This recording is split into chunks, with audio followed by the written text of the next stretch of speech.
Acts chapter 5, wrong book, Acts chapter 5, beginning in verse 12. Just for a reminder, if you're beginning in verse 1 through verse 11, what was the primary topic of verses 1 through 11 in Acts chapter 5? Ananias and Sapphira. And boy, that's a fiery situation, isn't it? You have that story that comes along where they sold the land, they lied to the Holy Spirit, and then are executed for their lie. It's in that account that we pick up in verse 12. My Bible has a heading change, the Apostles Heal Many, and I'm sure that to some degree Luke, as he's writing, is wanting us to have a slight separation between these two stories. But I don't think the separation is a 7-day separation. I think the separation is probably just a few hours away in their timeline, or even maybe a day's difference in the timeline. So when we start verse 12, we're introduced to this wonders and signs that the apostles are performing, and yet there's this fear, verse 13, of that no one dared join them even though they were highly regarded. Well, I think verses 12 and 13 really have to connect to verse 11. Verse 11 tells us that the crowd was seized with fear. The whole church had this fear because they heard about the events that were happening. So as I'm looking at verse 12, where we're beginning, this fear is already present in the church. It's present in all the people who are hearing, because you have Ananias and Sapphira who they fall over dead. And that comes after the words of Peter condemning their actions. So no doubt that plays into the mindset of those who were immediately close to the disciples, the apostles, but also as word travels, because word's traveling. So verse 12, we see that many signs and wonders were being done. And something that I find, I'm going to say hidden, but it's there. It says that there was this unity that's occurring within the church. Notice where it says that all of the believers used to meet together at Solomon's colonnade. So we see this unity that all of the believers in Jerusalem are meeting. How many believers are there at this point? Several thousand. Several thousand. I mean, if we're taking the numbers from Acts 2, and I think there's one in Acts 4, I think, it doesn't matter. But there are thousands of people here who are meeting at Solomon's colonnade. Now, where is Solomon's colonnade located at? In the temple. And so we can see where the tension is coming. We saw tension in, chapter 4, where they already have a run-in with the Sanhedrin. We have almost a repeat situation in our text today. They are running in with the political elites because one of the places is where they're worshiping at. But we see this immense unity. Verse 13 and 14 show that continued fear, but yet a sense of belief. Verse 13 tells us that people were afraid. They did not dare join them because they were highly regarded by the people. What does that verse tell you?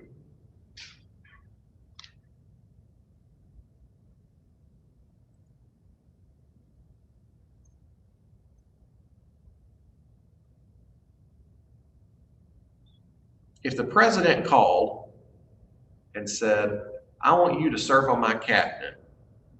Now, politics aside, regardless of who the man is, it could be any person in history. If the president called and said, I want you to serve on my cabinet, how would you feel? Honored. Would there be a moment, both of y'all said that, would there be a moment where you said, man, is this really right for me? Sure. Yeah, I would feel that way. I would feel immensely honored, but I'd say, man, is this the right thing? Because, like I said, regardless of the man that sits in that office, the office itself has a certain respect, a certain position that we hold it to. And so when I see that verse 13 part of me found 13 and 14 at contrast until I took this perspective. Because 14 tells us that men and women were believing in the Lord and they were adding to the number. So I have 13 that says that people were afraid. I have 14 that says people were running to them believing in Jesus. And I'm sitting here figuring, how does this work? And I realized that the reason that people were afraid was because Ananias and Sapphira had just fallen over dead. If I knew I'm signing up for a group that I lie to and I fall over dead, well, I don't want to take that risk. And then it says that the people were holding them in high regard. So they're looking to the apostles at this point, much like we would look at an appointment by a president. It would be a position of higher, and to walk with the men like that would be somewhat scary. So people are saying no. But their no becomes a yes, verse 14, because they're still coming to the knowledge of Christ. They're being told about who this Jesus was, and they are believing, added to their number, those who believed. Verse 15, as a result, so as a result of the fear that people had, as a result of the people coming, as a result, that message is sharing. And so verse 15 tells us that people brought the sick onto the streets. They laid them on beds and mats, and they were hoping that Peter's shadow would fall on them. And it says that, and this is the interesting part, that as he passed by, crowds gathered. So I'm assuming that as Peter's shadow walked along with him, people might have been healed. The assumption is for us to take that people were being healed in such capacity when Peter's walking by that they're being made well. If that wasn't happening, the text wouldn't say that people were trying to even get into the shadow. Who does that remind you of? Jesus. Ah, Jesus. If I could touch but the hem of his garment, I'd be made well. So people had the same approach to Jesus as they now do to Peter. That's not to make Peter out to be a Messiah. The same spirit that rested within Jesus is resting within Peter. And so we see that there is this healing that's coming about, that Peter is so filled with God's power that his shadow's healing people. Crowds gathered from towns around Jerusalem. So mind you, we talk about the thousands of people. Jerusalem's a pretty good size. It's a metropolis. But you have all these suburbs. Bethany, that's one of the places Jesus would go to, the disciples would go to. The people from these surrounding towns are now coming in because they're hearing, this is verse 16, because they're hearing of the disciples and are the apostles and their work. They're bringing their sick, they're tormented, the impure spirits, and all of them were healed. Why is healing present in the early church? Show God's power. At this point, to show God's power, at this point, we've gone through 400 years of silence. So from the book of Malachi to the book of Matthew, we're doing 400 years of silence. We really haven't seen the power of God work in many ways. In how long? Years. At least 400 years. And even then, we're pretty minimal. You think about when the temple was destroyed, and that was when the Spirit of God left the temple, or before the temple was destroyed. So you've got this whole time period where you have an absence of God's presence working in the people. And so the earliest, and then the best number we've got is 400 years. That they haven't seen anything. And all of a sudden, Jesus shows up on the scene. He starts healing people. People want to be in his shadow. Now you have Peter, who's doing the same thing. I think it's important that it does mimic Jesus' ministry while he was here. Yes. It's just like Jesus. And so we have this continuation of the ministry of Jesus Now moving into the apostles, primarily Peter in this account. We're going to see Paul do some of this later in the book of Acts. But we see that ministry extending. And this shows the power of God, but it also confirms the message. At this point, they had a completed Bible. But how many people had a completed Bible in their homes? Nobody did. Okay, maybe if you were extremely wealthy, you might have a copy. But even the extremely wealthy people didn't have a copy. They didn't have an Old Testament. They went to a synagogue. They went to a worship, if you will, to a church to learn. And so as they're learning very little. But the apostles come in and they're teaching a message. And how do you know the message is true? Well, you can't open up the Old Testament and figure it out. It's by their actions. Confirmed by signs and wonders. It's confirmed by signs and wonders. And so as Peter preaches a message and then touches somebody and they get up and they're healed, people know these people are telling the truth. This is showing a lot of love and compassion. Too, because I imagine with the medicine they do, you got some of these sicknesses you were going to have. And yes, you think about if we had the power today, which I'll give this clause. I believe the power is still present today. Just don't know. I don't think there's anyone like a Peter right now. But if we had that gift today to heal, so I'm thinking the Benny Hinn's. Was he the guy that knocked him on the head? Benny Hinn? Who was the guy that'd be like, "You're healed"? Y'all know who I'm talking about? Ernest Ainsley. Who? Ernest Ainsley. Ernest Ainsley. He'd always say, hit him on the head and be healed. And I thought he'd have these at big convention centers. If he really had the gift of power, the gift of healing, why not go to the hospital? What would happen if the gift of healing today was to go to the cancer facilities, to go to the hospital facilities, to go to the worst of the worst and say, be healed? That's the power. Greg, do you have an additional comment to go with that? Well, I just remember this one particular Ernest Ainsley event where he was trying to heal a deaf boy. So he slapped him on his ears from behind. And then he said something to see if the boy could hear him. Well, he couldn't. So after a couple of times, he comes around in front of him and tells him whatever he wanted him to say. And of course, the boy reads lips and repeats it. I always heard that they pre-screened the crowd too to see how they could make that work in his interest. Here's my question I want to kind of circle back to is, did Peter's shadow have healing properties? Or was it the faith of the people believing in God? Both. I don't have a direct answer. Both is the best I can give. Jesus would always tell people when he healed them, your faith has made you well. Go and sin no more. I kind of imagine Peter doing the same thing. They had to believe to come. They had to believe. If you don't believe, you ain't going to sit on the mat outside the house waiting for the caravan to come past. Verse 17. The high priest, all associates who were members of the party of the Sadducees, filled with jealousy.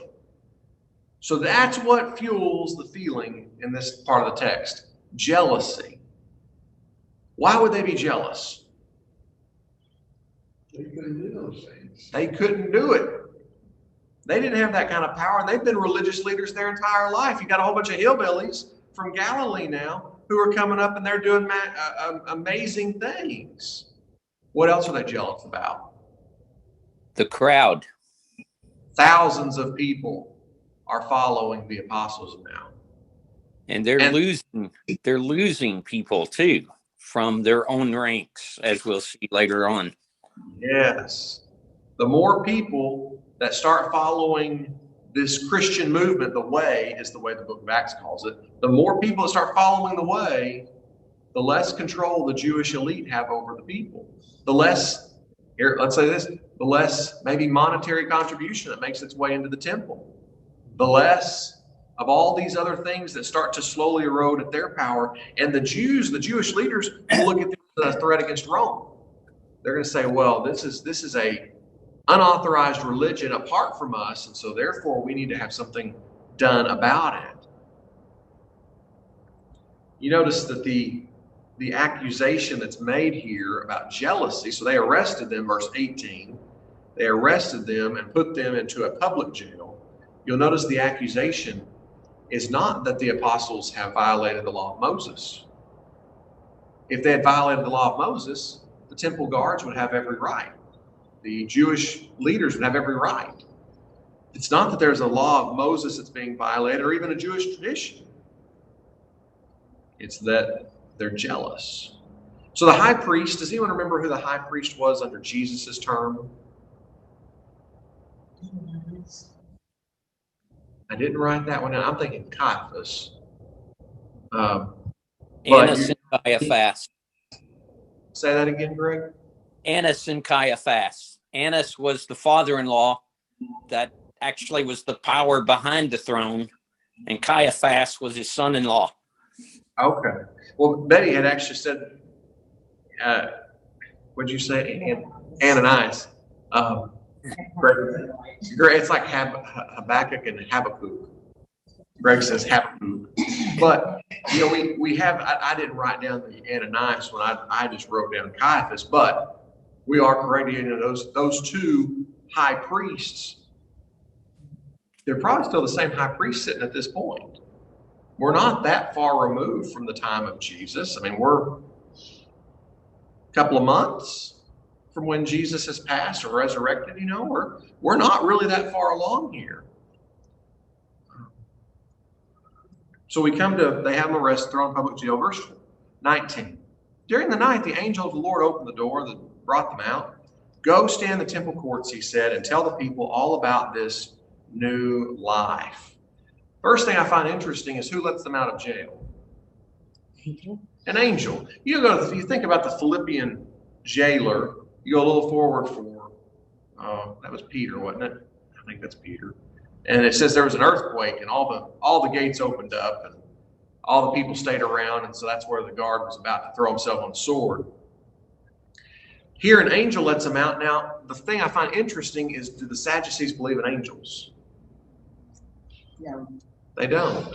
They're Sadducees. They don't believe in angels. They don't believe in resurrection. So that's why they're Sadducees.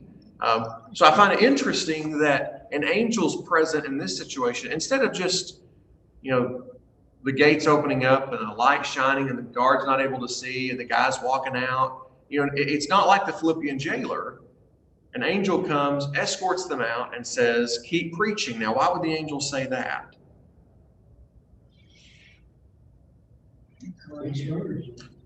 If you've just been thrown in jail for preaching the gospel, how bummed out are you going to be? Now, I believe the Spirit of God is within them, but it's still bumming. Greg, you have a comment? At the end of chapter 4, they prayed for boldness after the first encounter to continue to speak. And so this is just an added encouragement for that boldness to be there. Yes. But there is an encouragement in this. If you've been bummed out by the jail, the angel shows up and says, go and keep doing what you're doing. Now, my thought is, man, it'd sure be easy to go find another place to preach in. Yes, Solomon's Colonnade is a big open area that's going to be convenient for everyone to remember in.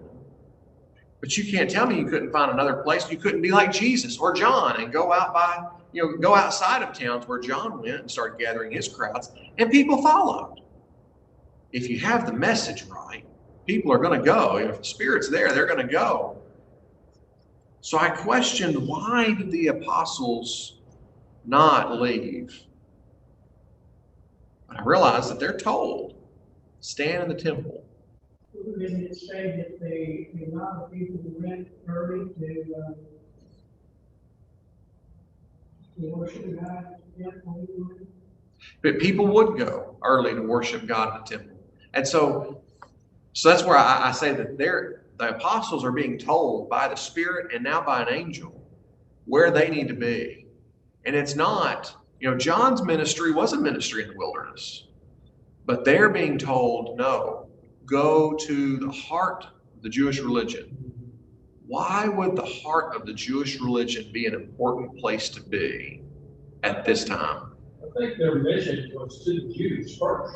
Yes. Then to the Gentiles. They're fulfilling their mission by staying around the temple.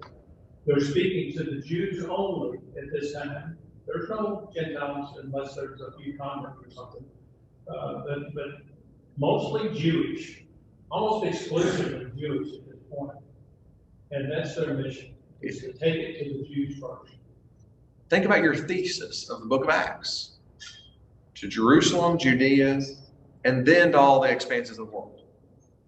So the mission in the thesis of the book of Acts is to start in Jerusalem, to start with the Jews. It's not until chapters, 9 or 10, I think Cornelius comes on the scene, that we really start seeing the growth and expansion into the Gentile story.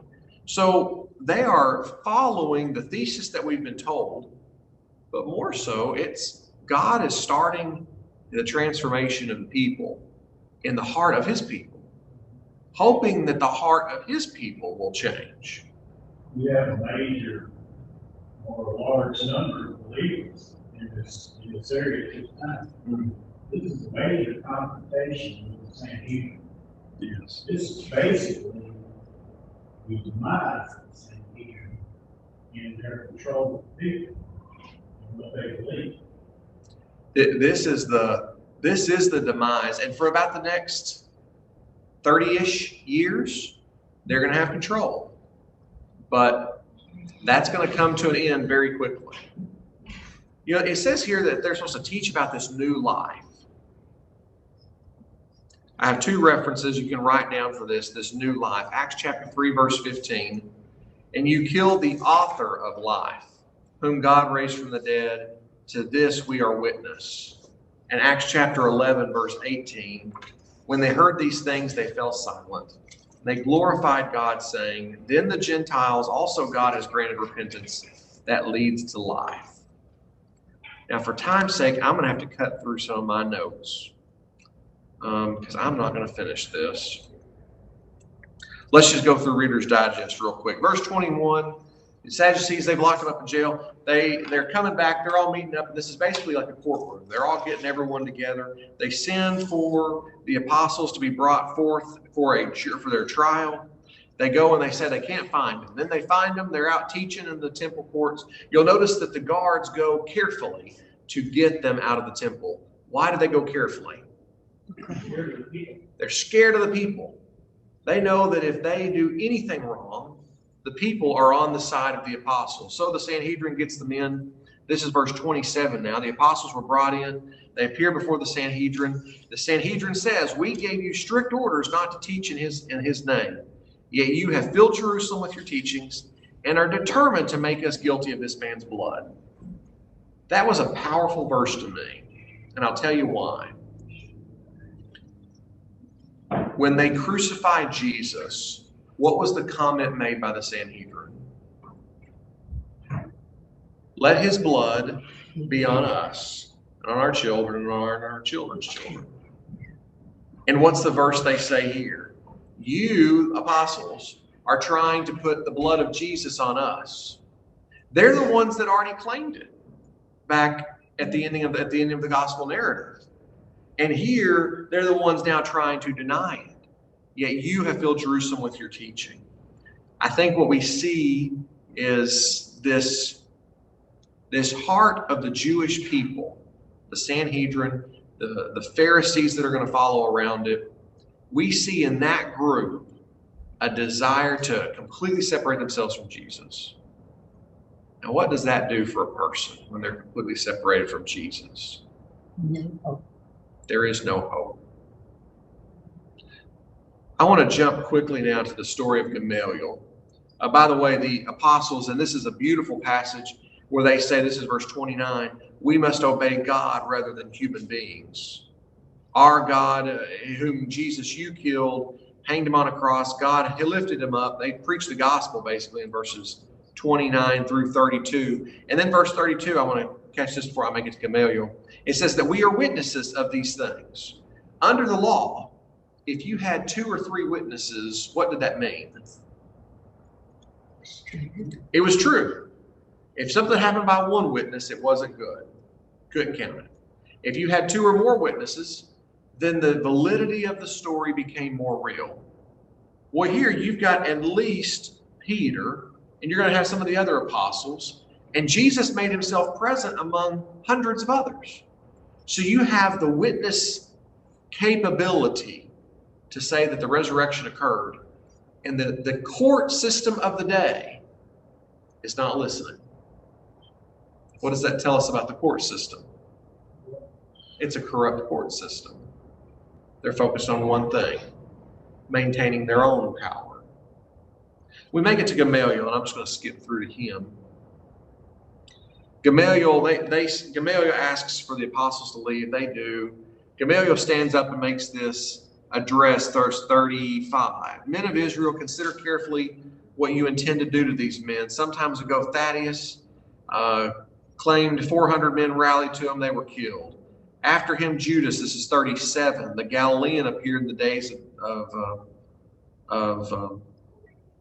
the census and led a band. Sorry, it was on 2 different lines, so I was trying to put it together. And led a band of people in the revolt. He too was killed. Therefore, in the present case, I advise you, leave these men alone. Let them go. If the purpose is of human origin, it's going to fail. 39. If it's of God, you will be fighting against God and you cannot stop it. My comments about Gamaliel. He is a politician. Thank you so much, Chris. Gamaliel is not a righteous man. Let me define why I say that. It's very easy to put Gamaliel as a righteous guy because that's a beautiful comment. If he was a righteous man, he would have followed. Is that a correct, fair assumption? Who did Gamaliel teach after this time period, or probably even during this time period in school? Saul. Paul, who became Saul, who became Paul. So Saul is probably currently in the tutelage of Gamaliel at this point, or very near to. And we know in a few chapters that Saul's going to be the guy holding the coats for people as they stone Stephen.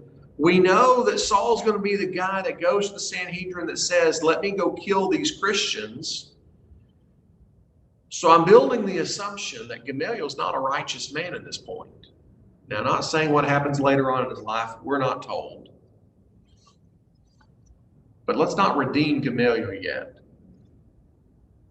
He saves the disciples in this moment by saying, look, a very true, theologically, probably profound statement. If it's of God, you're not going to win. That brings us to, I think, a modern application is if something is from God, it's going to happen. And we either live our lives fighting against God or we live our lives fighting with and for God. The 2 major points that I would make in the last few minutes we have in class. I want to look at the Pharisees, Sadducees, that group, the Sanhedrin. Some people will refuse to see what is right in front of them. They had witnesses. They saw the powers that were being done. They heard the crowd. They felt the energy. They were a part of all that was happening in the temple. And yet, they still failed to see what was right in front of them. Those who oppose the gospel will always fail.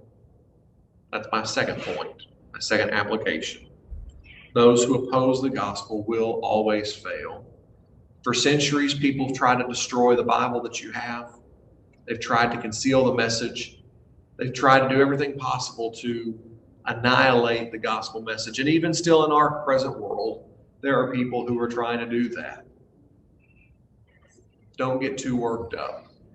the gospel cannot be opposed because it will always fail. My third point, those advancing the gospel will suffer. Not might. Those advancing the gospel will suffer. They spent a night in jail, at least in this text alone. Paul's going to later account in 2 Corinthians of the beatings, the imprisonments, the shipwrecks, all the things that he endured for the gospel message. So we know that that's coming in the future. I think of the 12 original apostles, one of them hung himself. I think 10 of them died by punishment of some sort of capital charge. I think only one of them survived a good ripe old age. And I think if history is correct, he did that after having some pretty horrifying beatings and tarrings and left on an island in prison. That was John the Revelator. Those who advance the gospel will suffer, which then makes me question, how hard do I advance the gospel in my current life? How much suffrage have I entered into for the gospel? Proverbs 17 verse 3 says, the crucible is for silver, the furnace is for gold, but the Lord is the one who tests hearts. Isaiah 48, I have refined you, but not as silver. I have tried you in the furnace of affliction. For my own sake, I do it. For how should my name be profaned? My glory I will not give to another. The great ending of our text for today and in this chapter is that through the oppression that they experienced, the disciples, the apostles, leave rejoicing that they counted it worthy to suffer. There's a lot more that we could probably have gotten into.